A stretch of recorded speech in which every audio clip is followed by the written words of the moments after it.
it's going to be a good talk if I have 2 notebooks. I would like to thank Jeff Swope for tolerating me coming back into the library, and I would like to thank Logan for his amazing dedication to prodding me about, can we have a date? Can you describe the topic? Do you know what you'll be talking about?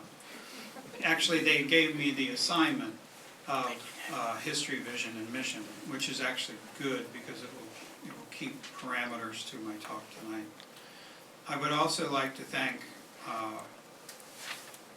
the board of directors of the library, and especially Assistant Director Tiffany Wivel and custodian manager, man of miracles, Harry Kime.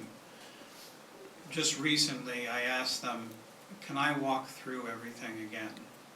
And that was sort of a pitch of nostalgia on my part, and Harry immediately pointed out that, well, you'll be the guide of the old building, and he could be the guide of the new building. And that was important, because that reminded me of a lot of things in my relationship to the library, and it reminded me of some stories that I have put away in my heart and that I rediscovered again. So thank you to the both of them for being patient and tolerant and walking me through. I have an interesting recent story. Paula Vogel, who is a eminent and one of the best playwrights in American literature these days, was the Stelfox recipient over at Dickinson, and she was here just recently. I often serve as the book, I always have served as the book vendor for their writers and playwrights and poets that come in. So usually I see them. We used to set up in the store for signings, now we set up over at the college, but I'm always a part of the program and so forth, and it's great meeting these people over the years. Paula Vogel was brought in by Susan Paribeau, another distinguished writer, and Karen Lordy into the store. And Paula is a small fire plug of a woman who bustled right up to the counter in the store and said, I have questions. I have questions about Marianne Moore. Those of you who know me can imagine the leap of joy of my heart. And I said, what do you want to know? And she said, well, you know, she had a series of excellent organized questions focused on allegedly a friend of hers, which I believe, but I think also she was interested for herself as a playwright. Tell me about Marianne Moore. How did she come here? Why were they in Carlisle? Is it true that she taught at the Indian school?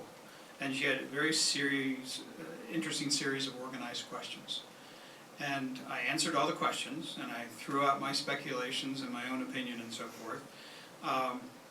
And then finally, poor Susan and Karen realized that this woman has other events to go to over at Dickinson, so they stopped the conversation on Marianne Moore. And Paula turned to me reluctantly and said, we're going to have to continue this some other time. And I said, sure, you know me.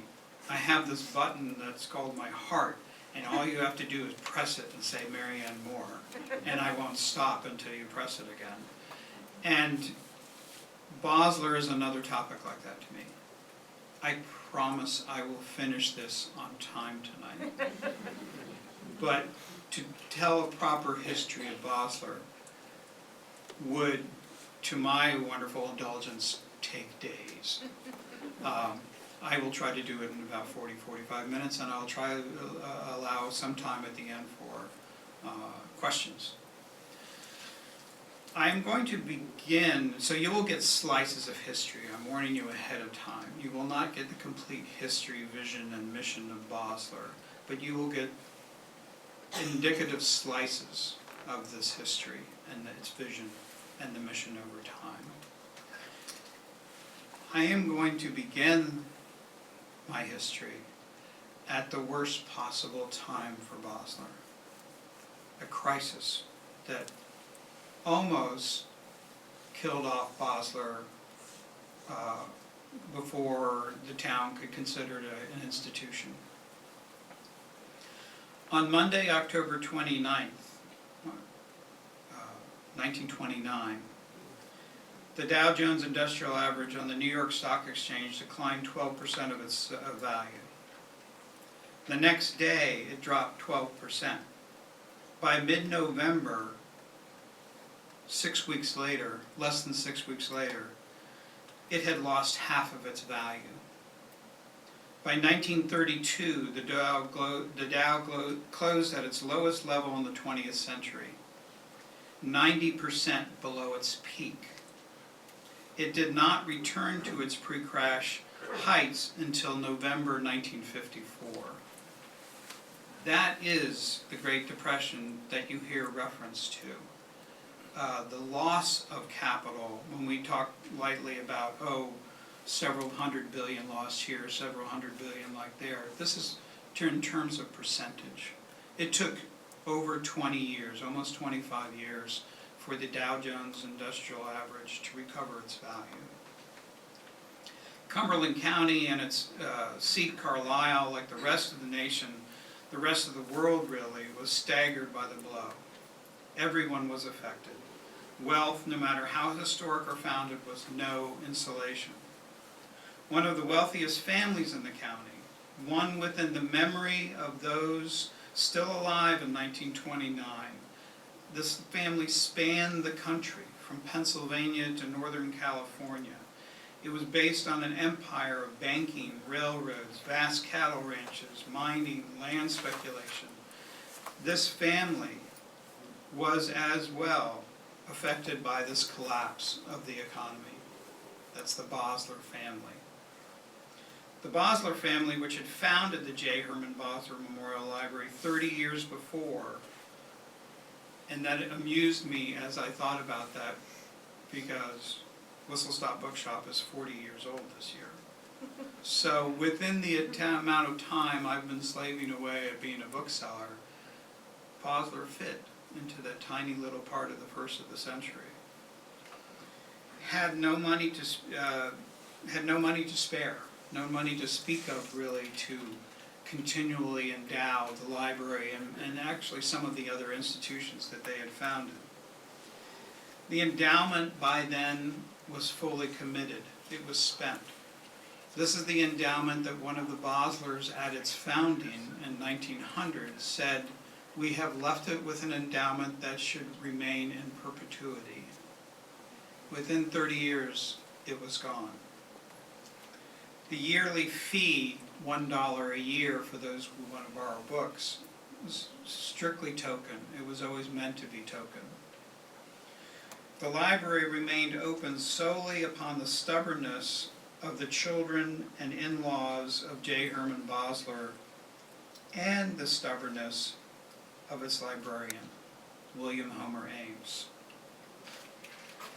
I want to talk about William Homer Ames because I'm going to make the pitch that he is one of the two most significant librarians in Bosler's 125 years. At this time in 1932, say we'll start then, when the things were at their worst, he was shading into his mid-50s and his late 50s. He had been born in a tiny little town on Maryland's eastern shore. It now has 1,400 people, and I have a feeling we've peaked in 2010 at a population. And he somehow managed, and his brother managed, to come to Dickinson to go to school.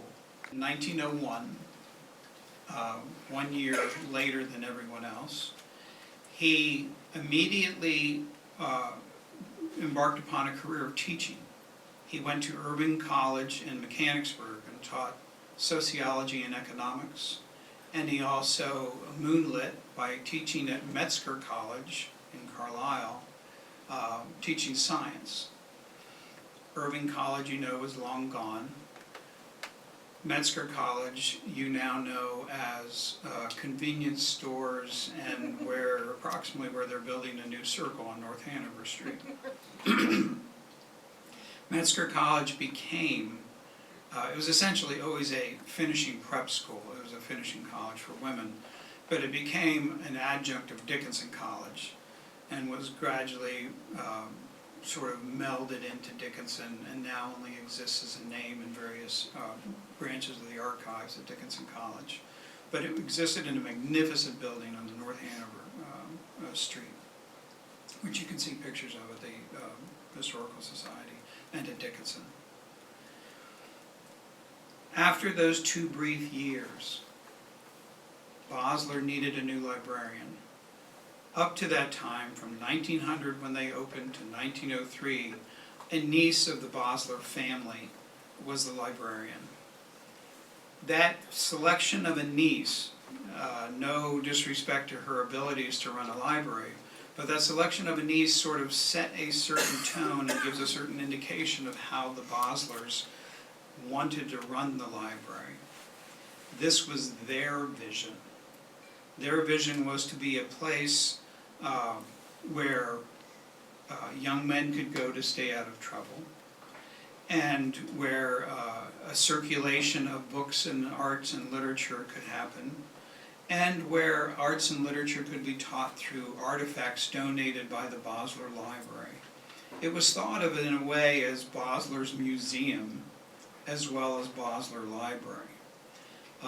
Not at all that I object to a family having a sort of patriarchal and matriarchal sway over the institution they endow, but it was very much a Bosler function, and there is a good reason for this, which I'll get into briefly a little later on. But in 1903, young William Homer Ames, who was in his mid-20s, became the librarian for Dickinson College. Became the librarian for Bosler Memorial Library. He died in its service. The rest of his life was devoted to Bosler.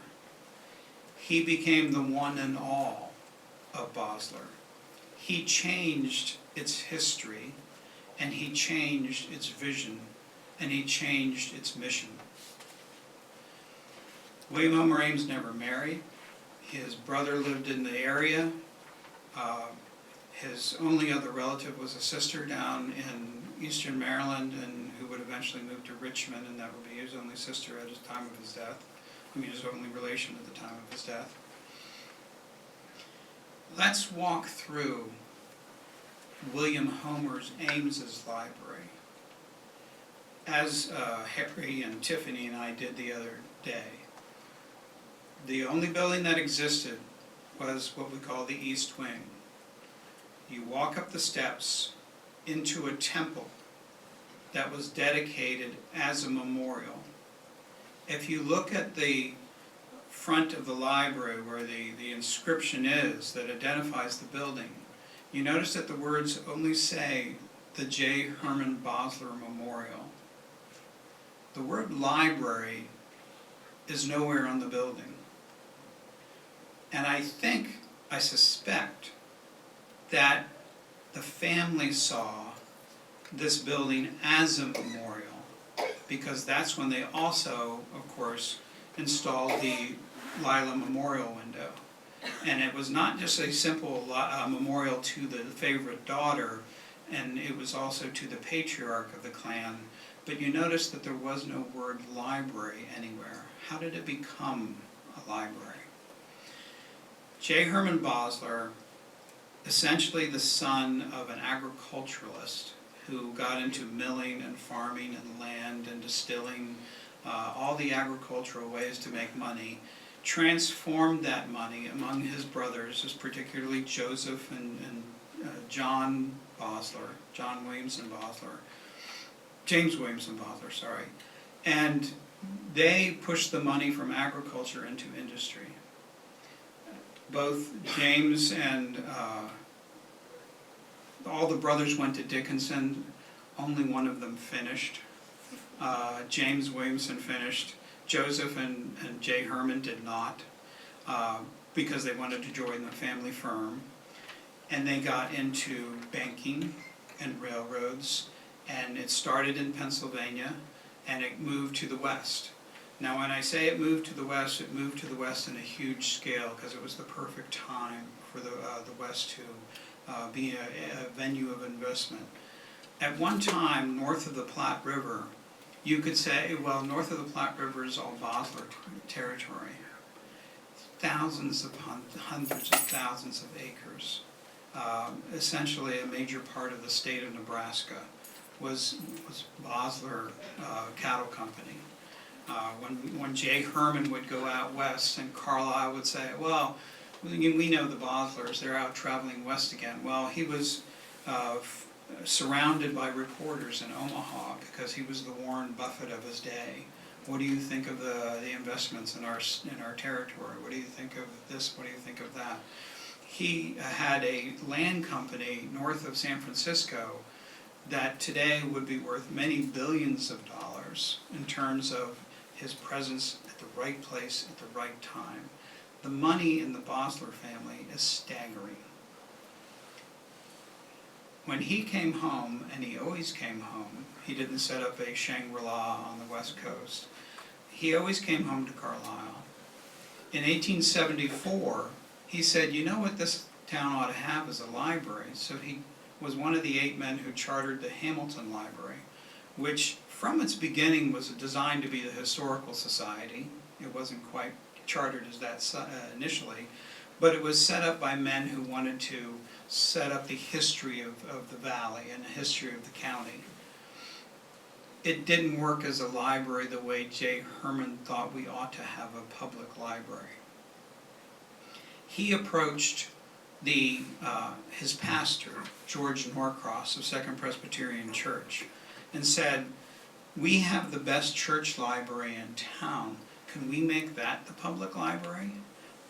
You notice that J. Herman was the one who always in the family focused on wanting a library, wanting books available to the public. No other member of his family expressed a burning desire to do this, but for some reason J. Herman always did. The pastor of the church, George Norcross, who was also fundamental in the running and founding and attraction of Indians to the Indian school, said, no, we can't do that. And you know why we can't is that we won't get the Catholics to come. And we won't get this Sutton church. And you know, that Presbyterian church on the square, they still don't speak to us, so they'll never come to the library. He explained the politics to J. Herman, who was somewhat innocent of politics. And you know, being a Democrat, we can say that hasn't changed too much. Now, finally, his brother James Williamson, the real pioneer Western guy, the guy who got to be friends with a lot of the Indian chiefs, Red Cloud and so forth out in the west, and sent back artifacts to the east.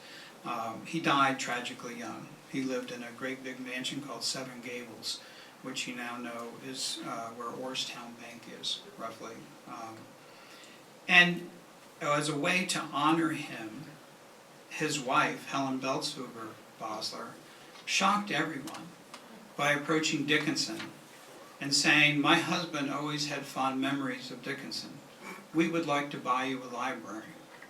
She gave the equivalent of $2 million to Dickinson, never having gone there, of course, herself, because that was before they became co-ed, but in the memory of her husband.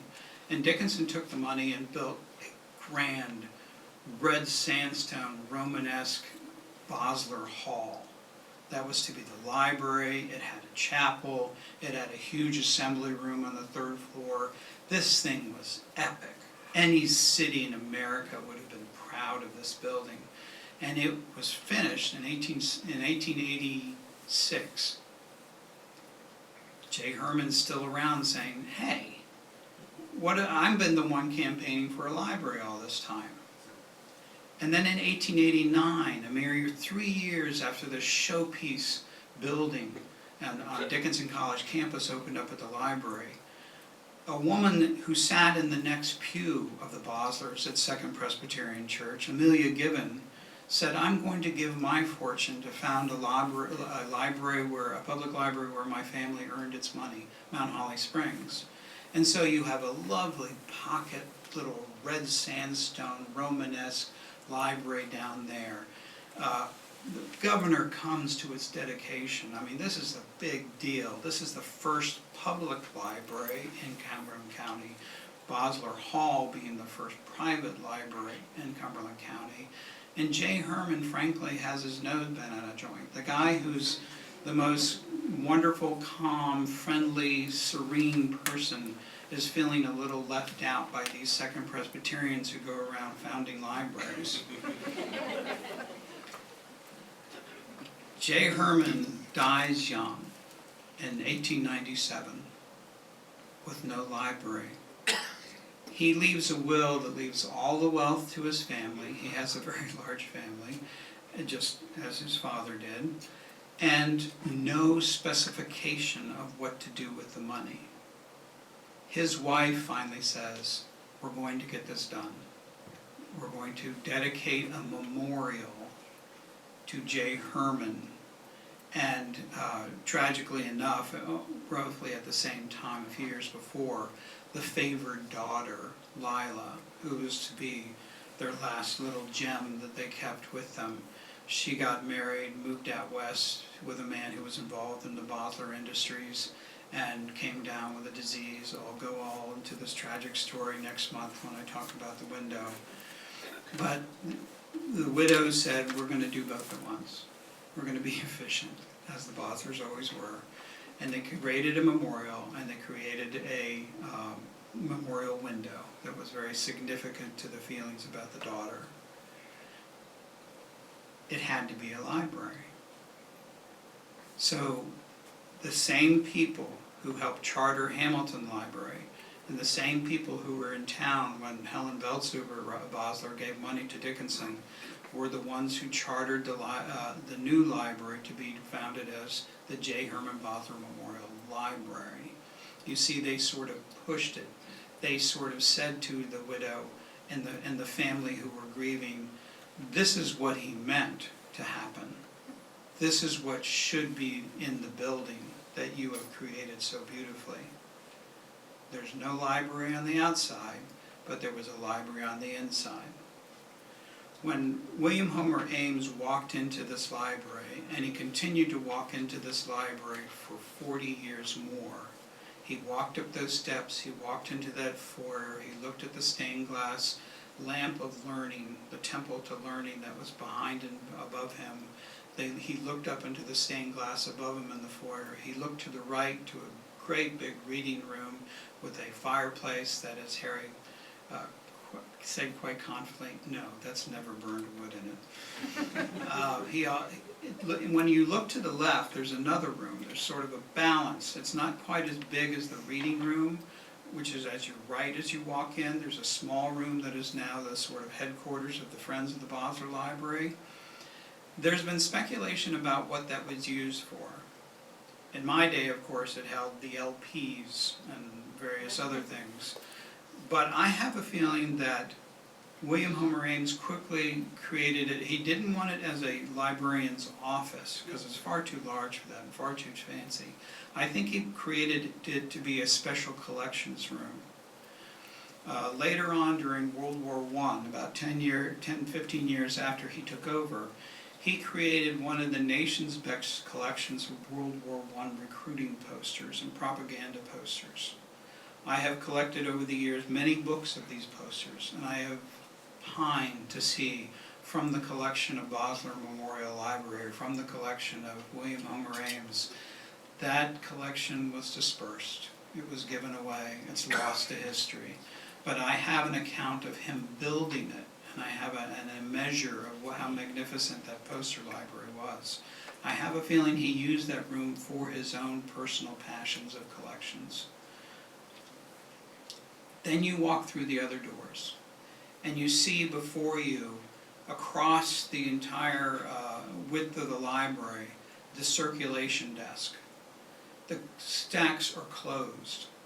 You walk up to William Homer Ames and ask for a book. He has a card catalog, and he will get it for you from the shelves that are still there, lining the walls, from the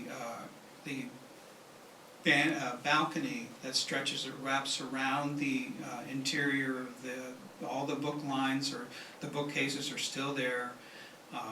He will get the book for you and bring it to you. Much later, I have the memories of people who have told me he was a very scary man. He was not. I defend William Homer Ames. He was a small guy, very harmless looking. He may have been severe about the quality of what you were checking out, but I have my doubts about that too. Mostly he wanted to see how clean your hands were. He wrote up strict rules that not only must you be cleanly in habit, but no books go to towns with to houses with infections. No books go to where disease is. He was very dubious about them going to poorhouses. He was passionate about protecting the book. He was slightly less interested in who checks out the book. Like have their quirks.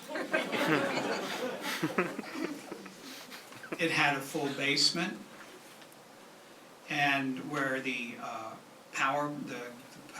furnace power plant was, not initially used. However, that power plant creating the warmth, the coal, was strong enough that Dickinson called up the Bosler Board of Directors and said, we need a way to heat Denny Hall. Remember, Denny Hall was rebuilt in 1904 after the library existed with this nice, powerful little plant. And so a tunnel existed between Bosler Memorial Library and Denny Hall. And the remnants of the tunnel, the lead of the tunnel, no, I have not crawled through it yet because Harry keeps on yanking on my ankles every time I go in, existed to push warm air across the street and keep that part of West High Street forever free of snow and ice. So we have an upstairs. There are the stairs that lead to the attic, not only to the balcony, but the attic. The attic, let's say in my day, you got a sense of its magnificence because it was a huge area, basically built around that little square of brick and the wooden frame of the stained glass that looked down on the foyer. And the wood is in still great shape. I know we redone the roof. I know we put all sorts of HVAC stuff up there. But at one time, to me, as a janitor here, it was a place of mystery and imagination. It was a wonderful room. Now it's a little frightening, and Harry watched me very carefully as I picked my way over all the LED lights and heavy equipment and so forth. Don't tell the insurers. But I enjoyed myself thoroughly. So it's a big building, but it's mostly an empty building. I mean, it's mostly an open building, I should say. It is full of books. When he started, there were over 4,500 books here, which is a healthy supply. And they were all behind the counter, and you got them by asking for them. You were allowed to check them out, including the reference books. The fines were a penny a day if you were late. I think things have moved on since then. And everything, the choice of all the books and the choice of the magazines was all William Homer Ames. He believed and he felt that he was reflecting, carrying out the mission of the Bosler family by making them entertaining books. There were the hottest mysteries, there were the biographies, there was children's books, not a lot, and they tended to be in series. And that's because I feel there was fairly low use of the children's books in those early years because of the nature of who would be drawn to the library. The hours were only in the afternoon from 2 to 5 and in the evening from 7 to 10. 10 was the closing time of the library. I know I certainly can't imagine it as a bookseller anymore, and I don't imagine the library staff would welcome that now.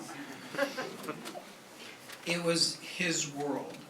And he kept at it, and Gertrude Bosler Biddle, the daughter of J. Herman, was the president of the board of directors. but he was the librarian, and they somehow got along. She was a very strong-willed woman with strong opinions about what should be culture in Carlisle, and he often resisted it and undermined that strong attitude toward culture in Carlisle. He was a bit of a scholar, you could tell by his initial teaching years, and he would write, he would edit and collect master speeches. Some of these books are still available on, you can find them. And he would also involve himself in local history. He was very involved with the sesquicentennial of the Carlisle, of the town, and he dabbled here, dabbled there, became a small expert here, became a small expert there, and generally steered the course of the library through thick and thin as the endowment dwindled over the years. The Bosler fortune was spread out because there were so many children and so many nieces and grandnieces and grandchildren, and they were spread across the entire country. There still is a Bosler, Wyoming. There still is an effect out west. And that's where a lot of the money essentially drained to. It did not necessarily stay within the county. And William Homer Ames, year by year, stretched that money as much as he could.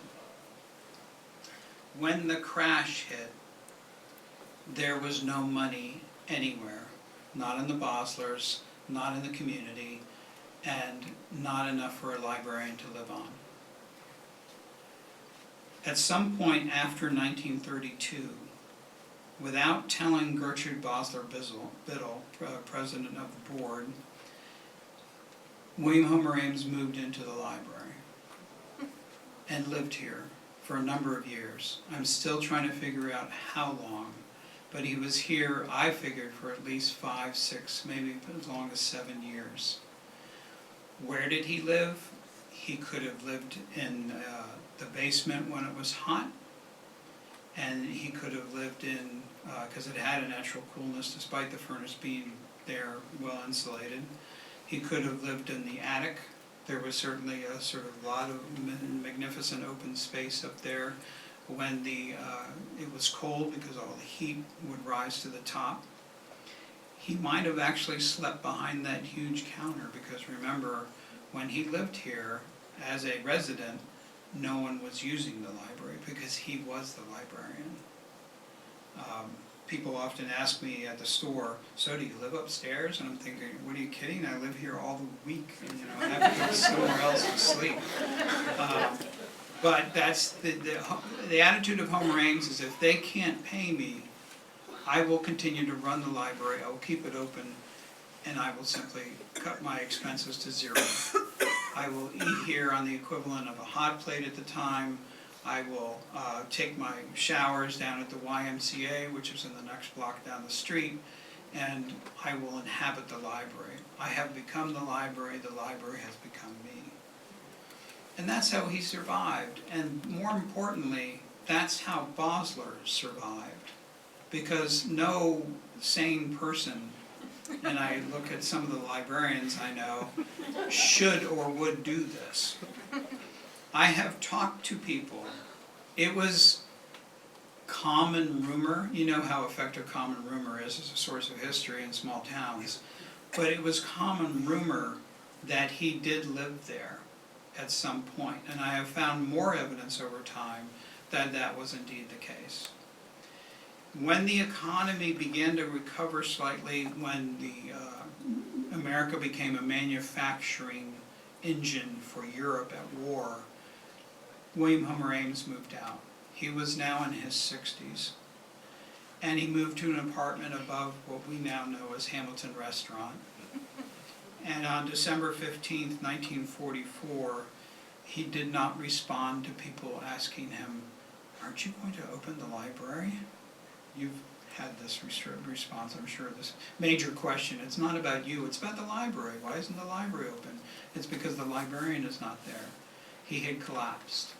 The door was broken down, he was taken to the hospital, and he died shortly thereafter, on December 15th, 1944. Gertrude Bosler Biddle had become increasingly detached. Remember, she's 30 years older than William Homer Ames, and she was moved so family could take care of her closer to Philadelphia. She still stayed sort of as the president of the board. This will happen to Lou Conser, by the way, that they'll just keep her as a figurehead of the board for decades to come. I felt that way. I was in danger of that too. And she died in 1950. What happens when the guy who kept it going for 40 years and the woman who kept it going in honor of her father and her family's honor dies? It's interesting what happens. The $1 fee a year goes away. The library is renamed Bosler Free Library. I assume from the influence of the Free Library of Philadelphia and other places that it wanted to emphasize that this is no longer a institution of privilege. It's an institution with its doors flung open to the public. Not that the $1 a year made any difference, frankly. I don't think it had any class or racial agenda to it. I think it was simply, this is a wonderful institution and you should pay for the privilege of supporting it. But the Bosler is transformed. And what hits at the same time that this man dies and this woman dies and suddenly the leadership of the library is clear is a huge demographic change. Because what happens? World War II has ended. The soldiers are back. The economy has to wrestle its way into livability again. The baby boom generation is begun. And all these exciting demographic changes are happening, and here's this tiny little family fiefdom that must respond to it. And it does. Every library, and I say this to anybody on the board of directors, and I say this to librarians, they know the truth, that libraries follow huge demographic shifts. They never anticipate them. It's okay. You don't have to feel bad of, oh, we were ahead with the right thing beforehand. No, you're riding a wave, but the wave has already begun. So you will never get ahead of that wave, but what you've got to do is be able to respond quickly when the wave changes. Libraries are not famous for their nimble footwork. That just happens. That's okay. In 1960, the Cumberland County Library System is formed. It takes 15 years for it to become an effective organization before it finally says, you know, if we're going to be a Cumberland County Library System, we really ought to think about the welfare of our member libraries. And so they begin development plans and so forth. In the 1960s, though, the Bosler Library, slightly behind the times, notices all the young children as its clientele. And the basement is designed, is re-renovated for them. The mural is painted up and down the stairs that mostly still exists with certain interesting excisions through building over the years. But the famous mural is there. The basement is transformed to be kid-friendly. In the 1970s, the Maslin Reading Room was built, approximately where we're sitting now. It's essentially a one big cement shed that is polished, it's finished on the inside, and that's for children's programming. Various responses come in Bosler's history slightly behind the demographic wave that necessitates them. You enter into the triple stretch of epic librarians at this point, for which Bosler is extraordinarily lucky for a small, growing town. We get Vivian Martinez Vidal for at least 10 years. I didn't look up the exact dates. But she's, for the ability to work with no money, she is amazingly effective as a librarian. Then we get Pat Mulgrew, who comes to what is her town from the first moment she opened her eyes, and she's able to come back and be a librarian, and we sit right outside the Mulgrew Commons. You can see her portrait in the hall outside. Pat is a networker. She's not necessarily what I would call a pure multi-thread librarian, as some I have known, but she is someone who knows everybody and everybody's family history and all the relationships of those families to other families within a small town from which she must draw support for the public library. I say this with great fondness. I have an amusing relationship with Pat Mulgrew because she's the one who hired me as a janitor in the early 1980s. And she was absolutely and probably correctly convinced that no male could be a good janitor. She would probably right in my case. But I did the job well enough that she was sorry to see me go. Apparently I proved my mettle after a while. I still remember and will always remember the day she scolded me for not dusting the banisters that went up and down the stairs. And I said I would immediately look to that, and those banisters were forever dusted after that. The one thing that I refused to do, I inherited from the girl who would become my wife, who was janitor before me, Betsy Lockhart. She went off to Cornell, where I came to Dickinson and said, oh, good, I get to be a janitor in her place, and they took me on. But we both agreed that we were not required to clean the mugs of the staff that they piled in the sink downstairs. That's their business. We cleaned everything else, and we enjoyed ourselves thoroughly. We loved being janitors in a library. And I'll explain why at the very end of my talk, which is coming up. What I've got to do, though, is say after Pat Mulgrew, Linda Rice came here in 1985 as, I think it was the Adult Services Librarian, Reference Librarian. She's in the audience now, and she's going to be terrified that I'm going to say something nice about her. She was here for 28 years, if I recall, I'm doing my math correctly. And my pitch is that there was no more influential librarian in the history of our 125 years between Homer Ames at one end and Linda Rice at the other end. The reason why we are here where we are is because of Linda. There was a tripod of strength that came when the CCLS, the Cumberland County Library System, pointed out that Bosler was in most need of expansion and enhancement of services. This was in the 2009, I think 2005 study, something in the early 2000s. It was 2005. And she was here in charge, and she took on the challenge. Linda took on the challenge of living up to that advice from outsiders. Oh, it's easy for you to say we need to expand. How exactly do we do that? Well, she solved that. George's Flowers fame, now gone. Don Mowry of Mowry and Sons, still with us, but Don says he's retired from it. He explained to me this morning that I'm just an ideas man. And Linda, the three of those form a triumvirate, a tripod, of pillars of strength that took an expansion of the library in, when was it, 2000 and, what was the intermediate date for the library? 1987.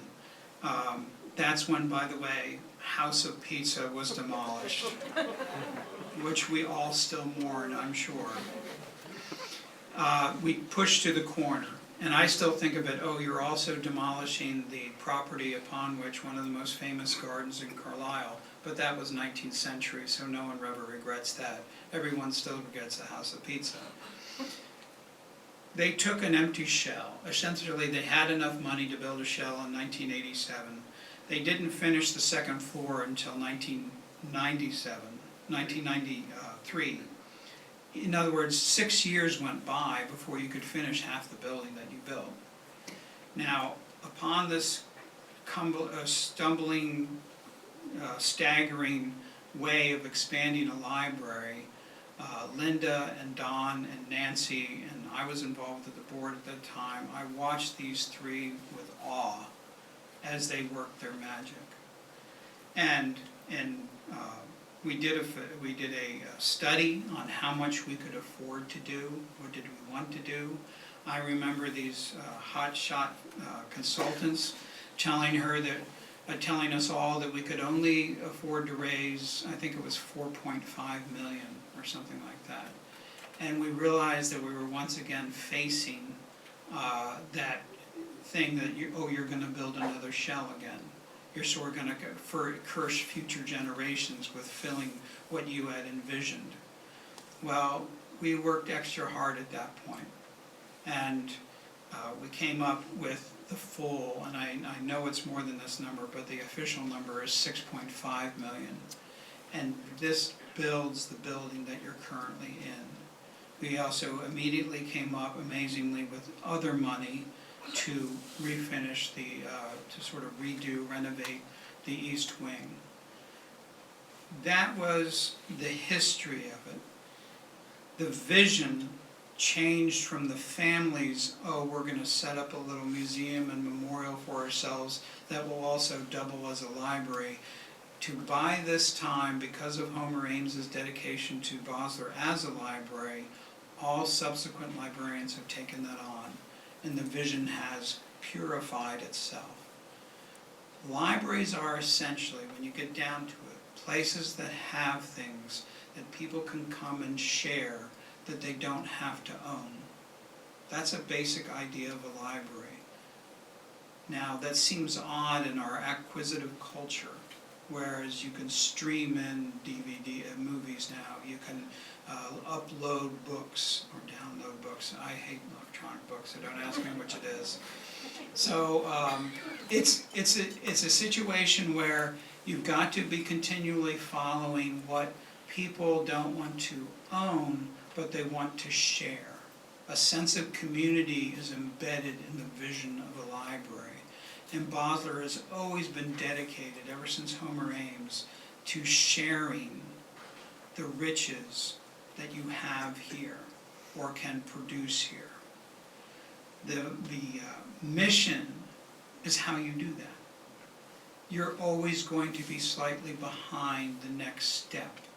You've got to be, as a library lover, you've got to be comfortable with that. Because that's, you're making sure that the tide lifts all boats. And that's the why we now, one of our most popular areas, Tiffany told me the other day, is the Library of Things. Isn't that amazing? That in our acquisitive material culture, we can now share things as opposed to own everything. And find we can put it in some storage unit on Route 34. Imagine that. We can avoid all that, people, by using the Library of Things. As a conclusion to this, you see how it's a matter of people who are the history of the library, not just a building. Remember, the building started out not being a library. I still have to wrap my head around that. It was a memorial to a man who had a passion and a drive for something that his family did not understand. They under-endowed the library because they did not understand how much money it would take. Homer Ames took that critical flaw and somehow made it work to his death. And then after that, they staggered along under extraordinarily talented librarians until they could reach a point in saying, let's do our vision properly. And that's what took Linda Rice and Don Mowry and Nancy George to complete. As we walked through the library, and this is the end of my talk, I promise. As we walked through the library the other day, we turned a corner in the main book room of the library, the main book room that looks up to Lila. And I said, hey, this is where the closet was. And Tiffany and Harry looked at me blankly because they're so young, you know, they don't understand these things. And I said, this is the library where people would donate vacuum cleaners 20 years old to the Bosler and say, here, I know you folks could use this, and this is where we used to store these ancient vacuum cleaners and various questionable, dustpans from the 1910s and so forth. And instead, now it's a doorway. And I realized, wait a minute, this is the doorway that William Homer Ames used when he would walk out from his counter. If he wanted to walk to the front of the library, that counter stretched across the entire body of the building, and this little doorway was what he used to access the front and the back. And by the way, there's a strict rule that no one is allowed behind the librarian's counter without a printed permission slip. He was serious. And I thought to myself, that little closet, this explains everything. Because I used to be the janitor, and let me tell you, the most wonderful thing in the world is a library that's closed. It could be a bookshop that's closed. And the lights are low, and it's quiet. It's incredibly quiet because the sound is insulated from the street. And there's some skylight coming in, and only what lights you turn on and off in their old button-pushing way. And it gets so quiet, and the books are your only companions, and you're working away, and you clean the bathrooms up on the balcony, which no longer exist. They're gone. And I'm working with all these things that are now gone. The children's room downstairs, all gone. And there's so many things missing. I'm thinking, here's the missing door that explains what happened to me more than a few times while I was cleaning the library in the dark. Because I would always work with the bottom floor first, and then I would go to the top and clean the bathrooms and dust down the balcony, and then the main work is in the main floor. And so I would empty all the trash cans, and this goes through a ritual, it all comes back. I would need like a duster, a feather duster, to get the higher points that I know Pat Mulgrew would catch me on otherwise. That woman had fingers that could detect dust. And I would reach in this little closet that's no more than, say, at most 18 inches, maybe 20 inches, maybe a 2 feet depth. And it was dark because there were no lights. And I would reach into that closet, having put away the vacuum cleaner, and I would get this sudden sense that the closet was a lot bigger than it was. It would have an echo to it. And I often wondered sometimes, I thought I knew where the back of this closet was, and now the back of this closet is not there, but there's only a depth to it. And I half wondered, is something going to reach out and grab my hand? Is something going to very nicely put a feather duster in my hand that's groping around in the closet? And interestingly enough, if ghosts are going to meet me, they've met a good person, because I've always been comfortable with the fact that this world is not as well known as we think it is. And I often sometimes wonder, well, imagine how funny I look to a ghost from its point of view. Rather than me ever being scared of a ghost, I've never been bothered by ghosts. I've never been scared. I often welcome. I draw the attention. If you're going to contact me, I'm open to it. Let's be friends. And when I reached into the closet, and sometimes it was open-ended, and sometimes it was just a closet, I wondered about those open-ended, echoing darkness times. Was William Homer Ames in there, who had walked through it at one point? I would have loved to talk to him. And he would look at my hands and say, first wash your hands. That's my ghost story. Sometimes that closet had a magical feeling. And in a way, I felt perfectly okay walking through the library in the light with Harry and Tiffany and thinking, the doorway is back. Homer can move freely back and forth. He doesn't have to wait for someone to open the door and call him out of the darkness. Thank you all for listening tonight.